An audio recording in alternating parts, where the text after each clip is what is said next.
ದೇವರು ಬೇಕಾದಷ್ಟು ಕೊಟ್ಟಿದ್ದಾಗ ಮಾಡುವಂಥ ಸಹಾಯಗಳು ಬೇರೆ. ಆದರೆ ಎಲ್ಲರ ಹತ್ರ ಕೇಳಿ ಇಂಥವರಿಗೆ ನೇರವಾಗಿ ಅನಾರೋಗ್ಯದಲ್ಲಿರುವಂಥವ್ರಿಗಿರ್ಬೋದು, ಬಡತನದಲ್ಲಿರುವಂಥವ್ರಿಗಿರ್ಬೋದು, ಇಂಥವರಿಗೆ ನೆರವಾಗೋದು ಉಂಟಲ್ವಾ, ಇಂತಹ ಒಂದು ಮನಸ್ಥಿತಿ ನಮಗೆ ಎಲ್ಲರಿಗೆ ಇಂಥ ಒಂದು ತಂಡಕ್ಕೆ ಉಂಟು ಅಂತ ಹೇಳುವಂಥದ್ದೇ ಒಂದು ಹೆಮ್ಮೆ. ಸಮಾಜದಲ್ಲಿ ನಾವು ನೋಡ್ತಾ ಇದ್ದೇವೆ, ಬೇರೆ ಬೇರೆ ಸಂಸ್ಥೆಗಳು ಬೇರೆ ಬೇರೆ ಥರವಾದಂತಹ ಸಹಾಯಗಳನ್ನು ಮಾಡ್ತಾ ಇದ್ದಾರೆ. ಬಟ್ ಇವರು ಒಂದು ತಂಡದ ಮೂಲಕ ನಾನು ನೋಡ್ತಾ ಇದ್ದೇನೆ, ಅವರು ಬಿಸಿಲಿರ್ಬೋದು, ಮಳೆ ಇರ್ಬೋದು, ನೇರವಾಗಿ ನಡ್ಕೊಂಡು ದಾರಿಯಲ್ಲಿ ಹೋಗ್ತಾ ಅಥವಾ ಯಾವುದೇ ಸಂಸ್ಥೆಗಳಿಗೆ ಭೇಟಿ ಕೊಡ್ತಾ ತಂಡವಾಗಿ ಹೋಗಿ ಒಂದು ಎಲ್ಲರಿಗೆ ಸಹಾಯಧನವನ್ನು ಕೇಳ್ತಾ ತಂದಂತಹ ವಸ್ತುಗಳನ್ನು ಸರಿಯಾದ ರೀತಿಯಲ್ಲಿ ವ್ಯವಸ್ಥೆ ಮಾಡಿ ಅದನ್ನು ಎಲ್ಲ ವಿತರಣೆ ಮಾಡ್ತಾರಲ್ವ, ಇಂಥದನ್ನು ನೆನೆಸಿಕೊಳ್ಳುವಾಗ ನಿಜವಾಗ್ಲೂ ನನಗೆ ಇವತ್ತು ಅಲ್ಲಿ ಕೂತ್ಕೊಳ್ಳುವಾಗ ತುಂಬ ಹೆಮ್ಮೆ ಆಯಿತು.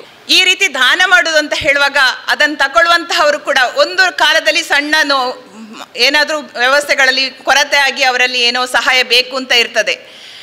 ಬಟ್ ಇಂಥವರಲ್ಲಿ ಕೂಡ ನೋಡಿ, ಇವತ್ತು ನಾವು ಸಹಾಯ ತಗೊಂಡಿದ್ರು ನಾಳೆ ಕೂಡ ನಮಗೆ ಸಹಾಯ ಮಾಡುವ ಸ್ಥಿತಿಗಳು ಬರ್ಬೋದು. ಇಂಥ ಸ್ಥಿತಿಗಳನ್ನು ನಾನು ಕೂಡ ಕೆಲವು ಸಲ ನಾನು ಯಾರಿಗೋ ಎಲ್ಲ ಸಹಾಯ ಮಾಡಿದಾಗ ಆ ಒಂದು ಸಂಸ್ಥೆಯ ಫಲವನ್ನು ಅವರು ಪಡ್ಕೊಂಡಿರ್ತಾರೆ. ನಂತರದ ದಿನಗಳಲ್ಲಿ ಅವರು ಮಾಡುವಂತಹ ಶಕ್ತಿಯನ್ನು ದೇವರು ಕೊಡ್ತಾರೆ. ಇಂಥ ಶಕ್ತಿಗಳನ್ನು ತುಂಬುವಂಥ ನಮ್ಮ ಸಮಾಜದಲ್ಲಿ ಎಲ್ಲರಿಗೂ ಪರಸ್ಪರವಾಗಿ ನಾವು ಸಹಾಯಗಳನ್ನು ಮಾಡ್ತಾ, ಇಂಥ ತಂಡ ಮಾಡ್ತಾ ಇದೆ ಅಂತ ಹೇಳುವಾಗ ಅದಕ್ಕೆ ಸಪೋರ್ಟ್ ಮಾಡ್ತಾ, ಹಾಗೆ ನಾಳೆ ಕೂಡ ಇಂಥ ಕಷ್ಟಗಳಲ್ಲಿ ಯಾರು ಕೂಡ ಬರ್ಬೋದು ಅಂಥವರನ್ನು ನಾವು ಎಲ್ಲರೂ ಪ್ರೋತ್ಸಾಹಿಸ್ತಾ ಇಂಥ ಒಂದು ಸಂಸ್ಥೆಯ ಮೂಲಕ ಮಾಡ್ತಾ ಇರುವಂತಹ ಈ ಕಾರ್ಯಕ್ರಮ ಯಶಸ್ವಿಯಾಗಲಿ, ಇನ್ನಷ್ಟು ಜನರಿಗೆ ಇಂಥ ಒಂದು ನೆರವು ಸಿಗಲಿ, ಒಳ್ಳೆಯ ವೇದಿಕೆಗಳ ಅವಕಾಶಗಳನ್ನು ಕಲ್ಪಿಸಿಕೊಡ್ತಾ ಇರುವಂತಹ ಈ ಸಂಸ್ಥೆಗೆ ಇನ್ನಷ್ಟು ಒಳ್ಳೆಯದಾಗಲಿ ಅಂತ ಹೇಳ್ತಾ ಅವಕಾಶ ಕೊಟ್ಟದಕ್ಕೆ ಧನ್ಯವಾದಗಳು. ಇವತ್ತು ಒಂದು ಒಳ್ಳೆಯ ಕಾರ್ಯಕ್ರಮದಲ್ಲಿ ನಾನು ಭಾಗವಹಿಸಿದ್ದಕ್ಕೆ ತುಂಬ ಸಂತೋಷ ಆಗ್ತಾ ಇದೆ.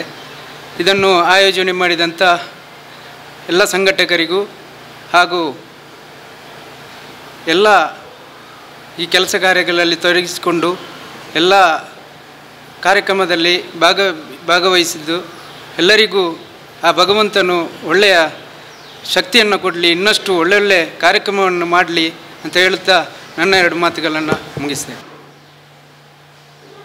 ವೇದಿಕೆಯಲ್ಲಿರುವಂತಹ ಒಳಿತು ಮಾಡು ಮನುಷ್ಯ ಹೆಸರು ಕೇಳುವಾಗಲೇ ನನಗೆ ತುಂಬ ಖುಷಿಯಾಯಿತು. ಇಲ್ಲಿ ನಡೆಯುವಂಥ ಕಾರ್ಯಕಲಾಪಗಳನ್ನು ನಾನು ಕೂಡ ವಿಮರ್ಶಿಸಿದೆ, ಕೇಳಿದೆ, ಹೌದು ಅಂತ ಹೇಳಿದರು. ಯಾಕಂದರೆ ಕೆಲವು ಸಲ ಕೊಡುವಂಥ ಮೊತ್ತ ತಪ್ಪುದಾರಿಗೂ ಹೋಗ್ತದೆ. ಇದು ಹಾಗಲ್ಲ ಅಂತ ಗೊತ್ತಾಯಿತು. ಅದಕ್ಕೆ ಒಂದು ಸಲ ಬಂದಾಗ ನಾನು ಹೇಳಿದೆ, ಎಷ್ಟು ಸ್ವಲ್ಪ ಕೊಟ್ಟಿದ್ದೇನೆ ಅಂತ ಹೇಳ್ತಾರೆ, ನನಗೆ ನೆನಪಿಲ್ಲ. ಮೊನ್ನೆ ಬಂದಾಗ ಹೇಳಿದೆ, ನಾನು ಒಂದು ಸಲದ ಎಲ್ಲ ಎಷ್ಟು ಜನ ಇದ್ದಾರೆ 70 ಹೇಳಿದರು, 70 ಜನರಿಗೆ ಒಂದು ಸಲ ಕೊಟ್ಟು ಬಿಡ್ತೇನೆ ಅಂತೇಳಿ. ಅವರಿಗೆ ಖುಷಿಯಾಯಿತು, ಆಯಿತು ಹೇಳಿದರು. ಹಾಗೆ ನಾನು ಕೊಡಲಿಕ್ಕೆ ಕಾರಣ ಏನಂದರೆ ನಿಮ್ಮೆಲ್ಲರ ಆಶೀರ್ವಾದ ನನಗೆ ಬೇಕು, ಎಲ್ಲರದ್ದು ಸಹ.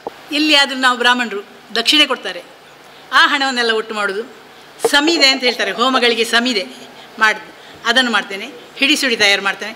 ಈ ಎಲ್ಲ ಹಣವನ್ನು ನನಗೆ ಸ್ವಂತಕ್ಕೆ ಉಪಯೋಗಿಸುವುದಿಲ್ಲ. ನಾನು ಎಲ್ಲ ಹಣವನ್ನು ಒಟ್ಟು ಮಾಡಿ ಮತ್ತು ನನ್ನ ಪೆನ್ಷನ್ ಹಣವನ್ನು ಸೇರಿಸಿ ಹೀಗೆ ಒಳ್ಳೆಯ ಕಾರ್ಯಗಳು ಅಂತ ಕಂಡದಕ್ಕೆ ಕೊಡೋದು. ಇಲ್ಲಿ ನನಗೆ ತುಂಬ ಖುಷಿಯಾಯಿತು. ನಿಜವಾಗಿಯೂ ವ್ಯವಸ್ಥಿತ. ಅದರಲ್ಲಿಯೂ ಒಂದು ಹೇಳಿದೆ ನೋಡು, ನಾನು ಒಂದು ಕಡೆಗೆ ದೊಡ್ಡ ಮೊತ್ತವನ್ನು ಕೊಟ್ಟೆ, ಅದು ಸತ್ಪಾತ್ರರಿಗೆ ಆಗಲಿಲ್ಲ. ನನ್ನ ತಾಯಿ ಯಾವಾಗಲೂ ಹೇಳುವರು, ಸತ್ಪಾತ್ರರಿಗೆ ದಾನ ಮಾಡಬೇಕು. ಅದರಲ್ಲಿ ಸಹ ಒಂದು ಹೇಳ್ತಿದ್ರು ತುಳುವಿನಲ್ಲಿ, ಕಾಕೆರೆಗೆ 1000, ಪೋಕೆರೆ 1000, ಎಂಕ 1000, ನಿಕ್ಕು 1000. 4ನೇ ಒಂದು ಪಾಲು ಮಾತ್ರ ನೀನು ಉಪಯೋಗಿಸಿಕೊಳ್ಬೇಕು, ಉಳಿದದನ್ನೆಲ್ಲ ಬೇರೆ ಬೇರೆ ರೀತಿಯಲ್ಲಿ ವಿನಿಯೋಗಿಸಬೇಕು ಅಂತ. ಇದು ನನ್ನ ಮನಸ್ಸಿನಲ್ಲಿ ಆಗ ಆಗ್ತಿತ್ತು. ಆದರೆ ಯಾರಿಗೆ ಕೊಡಬೇಕು, ಹೇಗೆ ಕೊಡಬೇಕು? ಮಧ್ಯಾಹ್ನದ ಹೊತ್ತಿಗೆ ಬಂದರೆ ಊಟ ಕೂಡ ನಾನು ಹಾಕೋದಿಲ್ಲ ಬಂದವರಿಗೆ, ಯಾಕೆಂದರೆ ನಾನು ಒಬ್ಬಳೇ ಇರೋದು. ನಾನು ಒಬ್ಬಳಿಗೆ ಮಾಡಿದ ಅಡುಗೆ ಅವರು ಬಂದರೆ ಆಗ ಒಂದು ಊಟ ಆಗಿರ್ತದೆ, ಅಥವಾ ನಾನು ಮಾಡಿದ ಅಡುಗೆ ಅವರಿಗೆ ಸಾಕಾಗದೆ ಹೋಗ್ಬೋದು. ಇನ್ನು ಅವರು ಹೇಳಿ ಬರುವುದಿಲ್ಲ, ಅಥವಾ ಬಂದ ನಂತರ ಮಾಡುವ ಅಂದರೆ ಅಷ್ಟೊತ್ತು ನಿಲ್ಲುವುದಿಲ್ಲ. ಹೀಗೆಲ್ಲ ನನ್ನ ಮನಸ್ಸಿನಲ್ಲಿ ಕೊರಿತಾ ಇತ್ತು ನನಗೆ, ದಾನ ಮಾಡಬೇಕು, ಯಾರಿಗಾದರೂ ಕೊಡಬೇಕು, ಹೇಗಾದರೂ ಎಲ್ಲ ಹಣವನ್ನು ನಾನೇ ಉಪಯೋಗಿಸ್ಕೊಳ್ಬಾರ್ದು ಅಂತ ಇಂಥದ್ದಿತ್ತು. ಈಗ ಇವರು ಬಂದದ್ದು, ಅವರು ಬಂದಾಗ ನನಗೆ ಖುಷಿ ಕೂಡ ಆಯಿತು. ನಾನು ಕೊಟ್ಟದ್ದು ಖುಷಿಯಿಂದಲೇ ಕೊಟ್ಟದ್ದು, ಸಂತೋಷದಿಂದಲೇ ಕೊಟ್ಟದ್ದು. ಇದಕ್ಕೆಲ್ಲ ಕಾರಣ ನಮ್ಮ ಈ ದಾನಿಗಳು. ಪ್ರತಿ ತಿಂಗಳು ಕೊಡುವಂಥ ಈ ನಮ್ಮ ದಾನಿಗಳಿಂದ ಸಾಧ್ಯ. ಹಾಗೆ ನಮ್ಮ ಜೊತೆ ಕೈ ಜೋಡಿಸಿರುವಂತಹ ನಮ್ಮ ಕಾರ್ಯಕರ್ತರು, ಹಾಗೆ ಅವರು ಬೇರೆ ಬೇರೆ ಕೆಲಸದಲ್ಲಿದ್ದು ನಮ್ಮ ಜೊತೆ ಈ ಒಂದು ಸಂಸ್ಥೆ ಜೊತೆ ಕೈ ಜೋಡಿಸಿದ್ದಾರೆ. ಇವರಿಗೂ ನನ್ನ ವಂದನೆಗಳು.